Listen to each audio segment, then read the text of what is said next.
यहाँ तो परेशानी ही परेशानी है मालिक।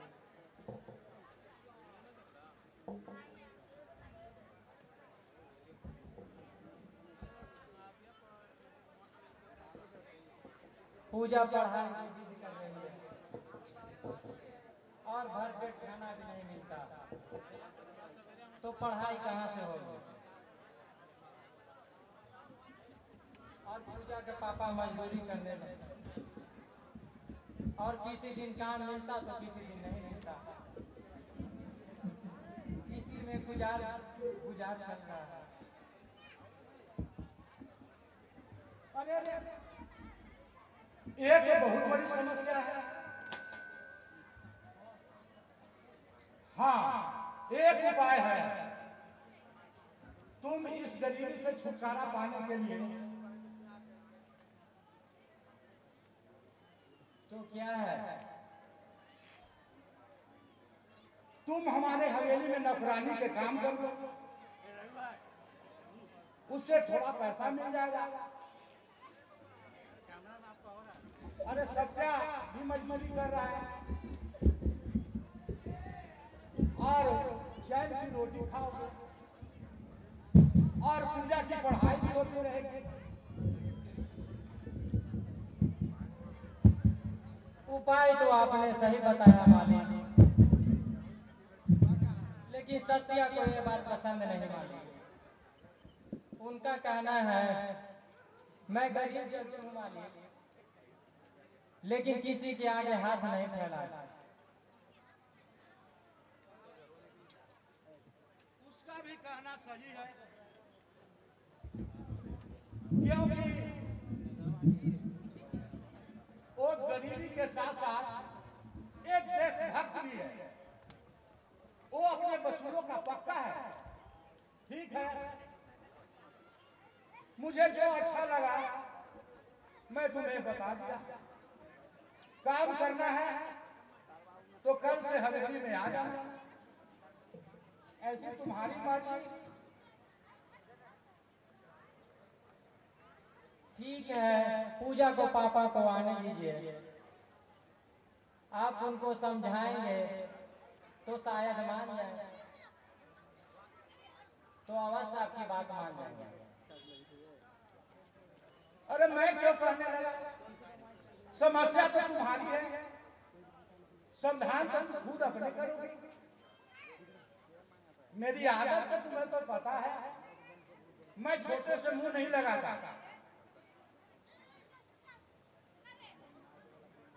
हाँ, तुम अच्छे से सोच समझ लेना।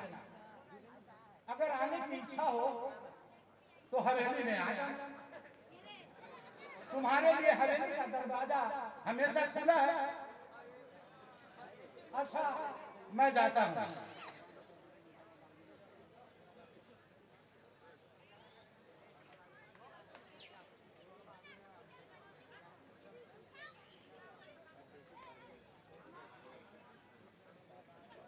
मालिक कहता तो ठीक है,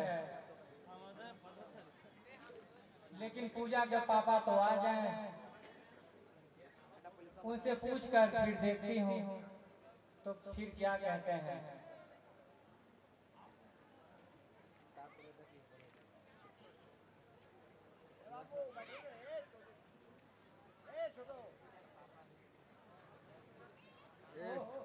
ओ आ गए।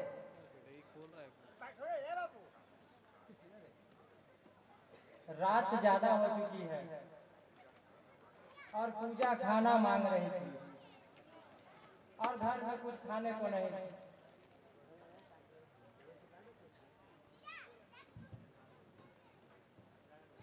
और फिर रोते रोते सो गई। आप खाने के लिए कुछ लाए हैं? क्या बताऊं, आज कोई काम ही नहीं मिला और मैंने भी कुछ नहीं खाया। हे भगवान, इतना पढ़ने लिखने से क्या फायदा? जिसके पास नौकरी मांगने जाता हूँ वो तो रिश्वत की ही बात करता है। और मजदूरी करने को भी नहीं मिलता। अब तुम ही बताओ मैं क्या करूं?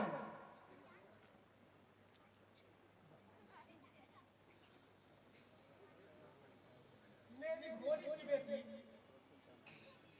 भूखे सो रही है।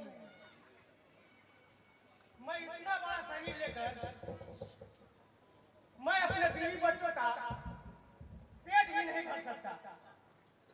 हे भगवान, मुझे उठा क्यों नहीं लेते?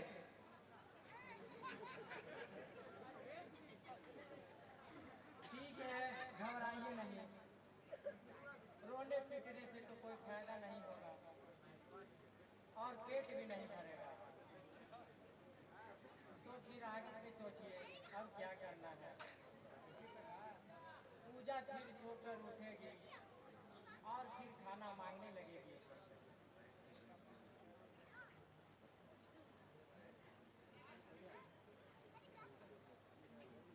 ये लो, 2 रोटी है, एक तुम खा लेना और एक पूजा बेटी को खिला देना।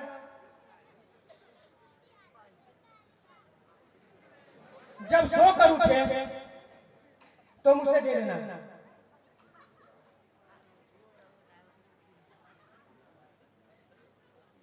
ये रोटी आप कहाँ से लाए? आपके पास तो एक भी पैसे नहीं थे। होटल में एक आदमी खाना खा रहा था, मैं उसी से मांग कर लाया हूं। हे भगवान, मैंने कभी सोचा भी नहीं था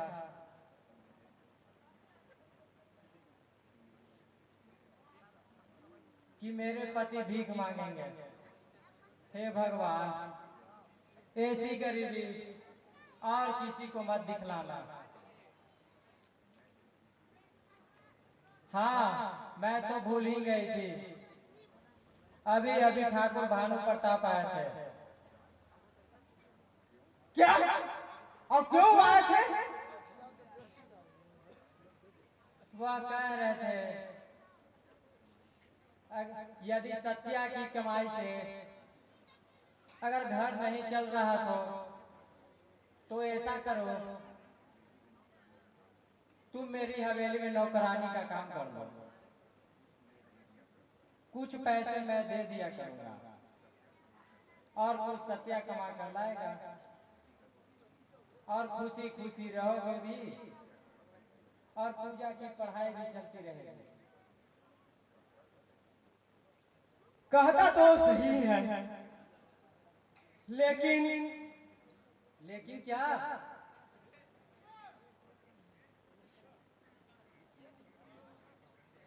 चूक मैं इसलिए हो गया क्योंकि मुझे भानु प्रताप की आदत अच्छी नहीं लगता। उसकी आदत से हमें क्या लेना देना? हम काम करेंगे और उसके पैसे लेंगे। तुम्हारा कहना भी सही है कामनी, लेकिन मेरा दिल नहीं कहता कि तुम भानु प्रताप की हवेली में जाकर काम करो। ऐसे तुम जाना चाहती हो तो जा सकती हो, लेकिन दिन का काम कर लेना, रात में तुम नहीं करना।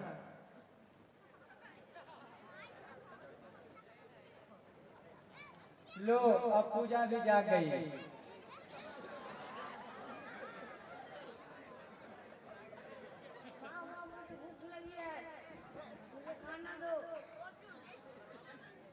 अभी देती हूँ बेटी।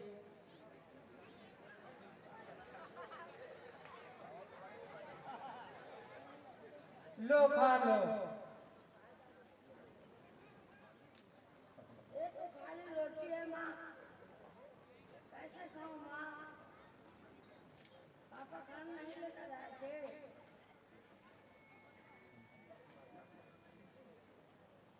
बेटी, यही एक रोटी मिली, खा लो बेटी। कल कमा के लाऊंगा तो भर पेट खाना खिलाऊंगा।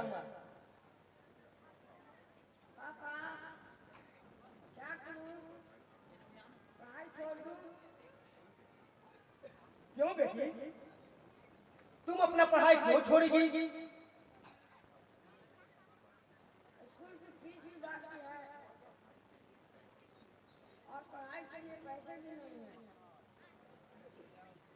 नहीं बेटी, तुम अपना पढ़ाई मत छोड़ना, और तुम्हारे मम्मी पापा दोनों मिलकर कमाएंगे। भगवान ने चाहा तो खुशहाली ही खुशहाली आने वाली है, और फिर गरीबी मुझसे दूर भाग जाएगा।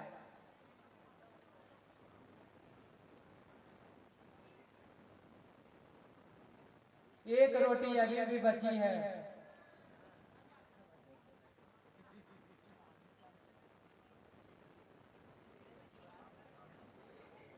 आधी आप खा लो और आधी मैं खा लेती। और रात में भूखा सोना पेट के लिए अच्छा नहीं होता। लाओ, जो कुछ है मिलकर खा लेते हैं।